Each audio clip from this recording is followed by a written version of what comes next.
good afternoon. This is Camille Grant here at Mayfield for, once again, one of our great podcast series here, the CXO of the Future. I'm joined by a good friend, Anju Gupta, who's in her office there. She's been a good friend of ours here at Mayfield for a number of years. Anju, you are now the Vice President of Data Science at Northwestern Mutual, but you bring years of experience across the data and statistics space. I think you got your PhD at Ohio State in statistics and genetics. You then went on to lead innovation at Monsanto on the digital side for a number of years, which is where I got to know you. And I always thought you were an amazing innovator just by nature.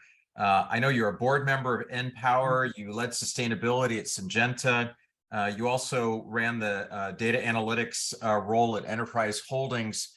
So can you just start by opening and telling us how you got your very first job and how that might have impacted your career that I just described? No, thank you, Camille. And I'm very much looking forward to be part of this podcast as well. And it's the Ohio State University. Of course, let's be clear. Yes.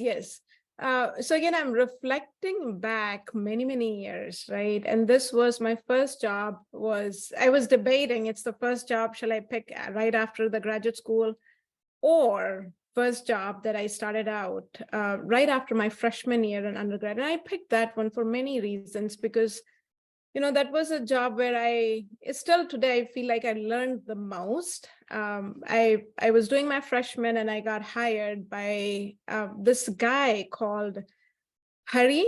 That was his Indian name. We used to call him Harry. He was the CEO of a company that he built by himself. It was a startup company that he built. And it was a one-man show with a vision to change the higher education availability to all the Indians.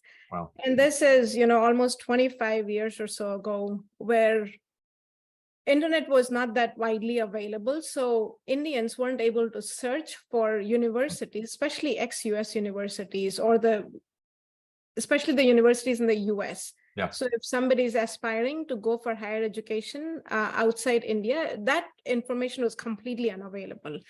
So this guy had the mission to build a database of all the higher education institutions around the world and make it available to whoever wants it. So I was like, wow. So I met him and I said, what's the job? And the job was literally it was more like a Yellow Pages book that he had paid tons of money to buy. And my job was to take that and build the database, so manually enter everything onto the computer. He had given me a computer and there weren't too many people. It was just myself and him running the company. And, so the intent was to build the database, manually enter all of those. So I got really fast at typing on the computer. That I bet. much higher path. And then he included me in going with him and selling the vision to the clients. And these clients were, folks who were providing tuition. Tuition is very common in India at that time. It still is. Providing tuition to a lot of clients, right? To a lot of students. So we were going there and selling his vision to a lot of other clients who would buy the database. That was the intent, is for them to sell them. So it was an amazing experience where, he believed in something which ended up being the outcome. And I learned in depth about all the US colleges in details at that time. I didn't even know what those colleges meant, their specialty, along with the location, because I had to enter the addresses for each one of those universities. Yeah, now you were an expert of all of them, right? I became an expert in all the US colleges. So when I was ready to come here, I knew which colleges I wanted to go. It definitely taught me a lot of resilience, because there were moments when we would walk into a client's, sometimes we were going to their houses, sometimes we were going to their offices, and we were, negated at times completely, that there's no place for him and I to be there. Wow. It showed me the importance of how to communicate your story, right? Because nobody would have taught me better than what Harry taught me at that time. Wow. He relied on me heavily, and the primary reason was just him and I believe his vision. Yeah, so you didn't have much resource to back you of any kind. You really had to Not have at your all. own, as you say, a lot of grit to get through that. So Yep. beyond typing fast, you learned entrepreneurial, you learned communication, and sort of a stick-to-itness. Where did that end, or where did that go with you? So yeah, I worked with him for a couple months. I had to go and finish my degree, so I don't know where Harry ended up either. But with that notion, I figured out, it helped me shape my career a whole lot, because I figured out what are the different universities out there, and, where Ohio is in the grand scheme of things. You don't know a whole lot Yeah, about a different country, sure. right? So I learned a lot, but what he really taught me is how to build your story. You get less than 5 minutes on that after you ring that doorbell. Yeah. Right? So how to pitch your story, and how to have, a grit within yourself. So if you believe in something, Hmm. then, you have to push your agenda through as well sometimes, Yeah. and trust your team. Yeah, I think that's awesome. I particularly love the ability to tell your story. That is perhaps the most utilized skill of so many bright people, is can you just quickly tell me why, Yep. and why it's important to this conversation, or why it's important to me. So let me shift gears. Thank you for that. You're in a major leadership role there at Northwestern Mutual. Things are happening fast, but can you talk a little bit about leadership in general? Is there a particular leadership process or skill that you've honed or learned from that you'd like to share? Yeah, no, absolutely. So I'm trained as a data scientist, right? And when you're trained as a data scientist, when you're trained as a technologist, you tend to believe, especially the younger version of me, tend to believe that if the numbers are telling you one thing, that's it. And you sell your numbers. But over the years, and then I got, a few exec coaching as well, through which you essentially learn is it's not about the numbers. Yes, the numbers tell a story, Yep. but it's about how you influence the folks who are not trained like you, who are not trained within the data science space, but also help them understand what is the bigger purpose here. And that goes a long way. One thing that I have really honed in over the years is how to influence the room. This is something that I still focus on heavily, is having a lot of those one-on-one conversations. So sometimes you say that there are meetings before the meetings. Yep. Especially if you're going to a boardroom conversation, or if you're going to your exec team, the meetings before meetings are absolutely needed, where you help them understand and get them on your side on why you're wanting to do this and why you think it'll be better for the company. Because at the end of the day, the hope is to be able to shift gears around the company for which you are wanting to make a change. And the only way that will happen is not by bullying your way through with numbers, but ensuring that you are able to influence the larger team. Also, I do believe as a leader that it's critical to believe in yourself, right? And knowing there are certain passions that you'll have, and there are certain things that you think is right.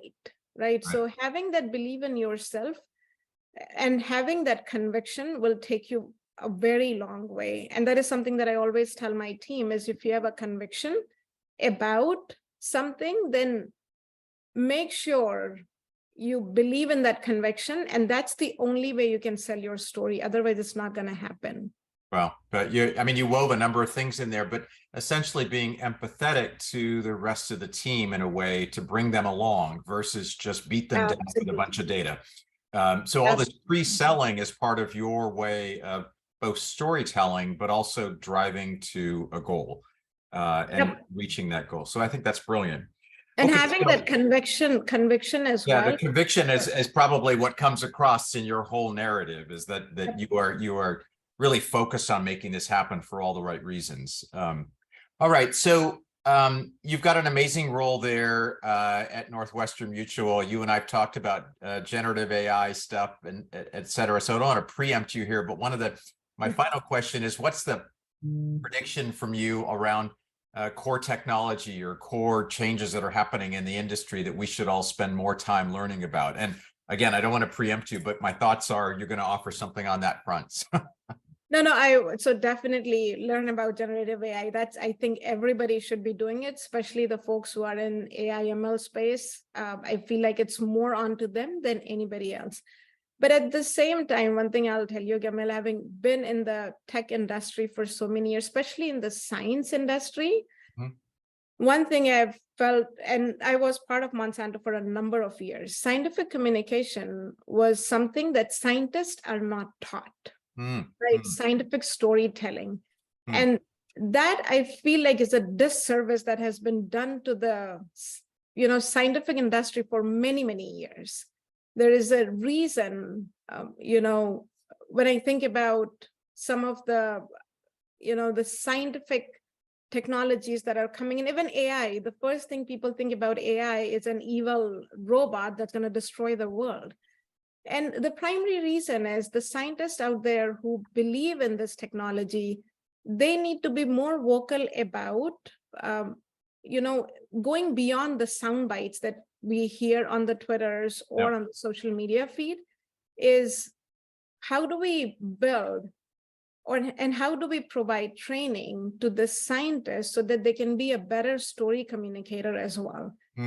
That I feel like we owe it to the industry, not just tech industry, but world in general, where each one of us as a scientist are better communicators, and we are out there in being able to explain how things work in basic and layman's term as well. And generative AI is definitely, will, I feel like, flex our muscle within that space. And you know that I'm doing a lot of write-up these days, just because that storytelling is so critical to make sure that we are also operating within the guardrails of what AI or generative AI will become. So if there's one thing that I ask anybody listening to this podcast to do, is focus on training your scientists to become better story communicators.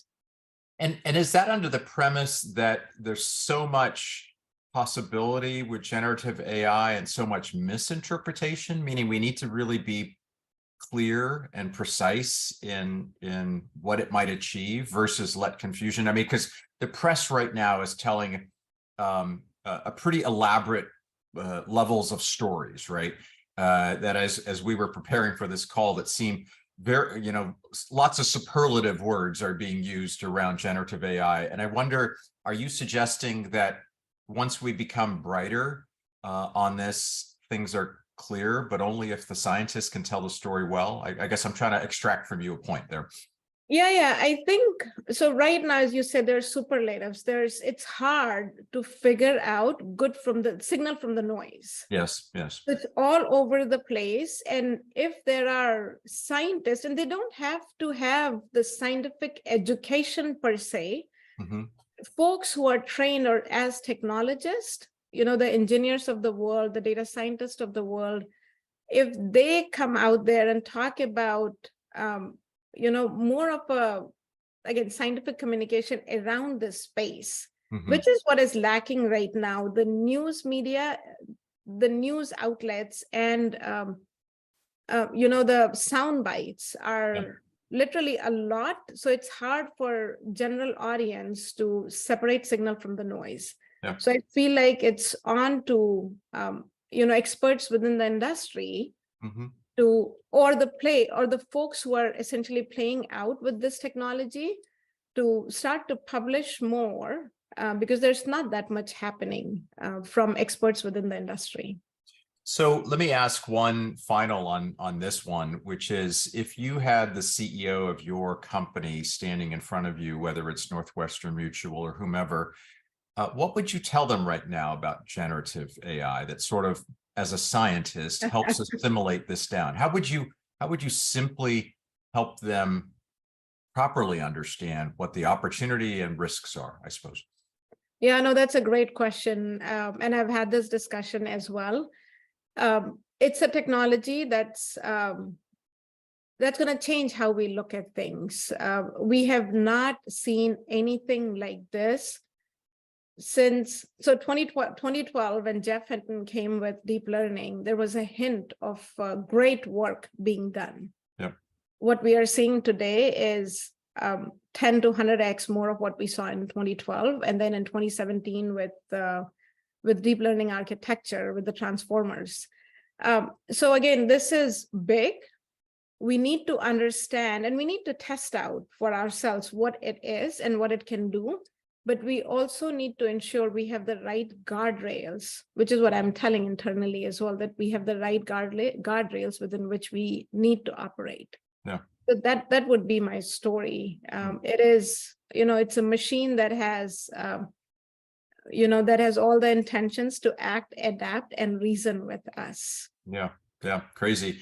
So very interesting time. So thank you for that. Is there one final takeaway that you'd like to offer up? And I think you sourced some takeaways here as part of this preparation. Maybe you can tell us that as well.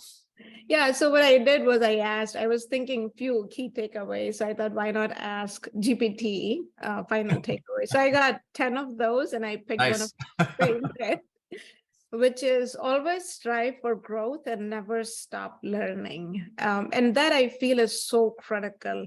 Yep. Is we have to flex that muscle of learning way more now than we ever had to do it in the past. And growth is, we all have immense amount of growth that we need to do for ourselves, for our larger teams, and for our the industry that we operate in. So that would be my key takeaway. Yeah, love that. And particularly now with all the changes happening, strive for growth and never stop learning. Love it. Anju, thank you so much. Really honored to have you as our special guest today on the CXO of the Future podcast series. This is Camille Gran here at Mayfield. Thank you, Anju. And thank you everybody for listening to today's podcast. Thank you.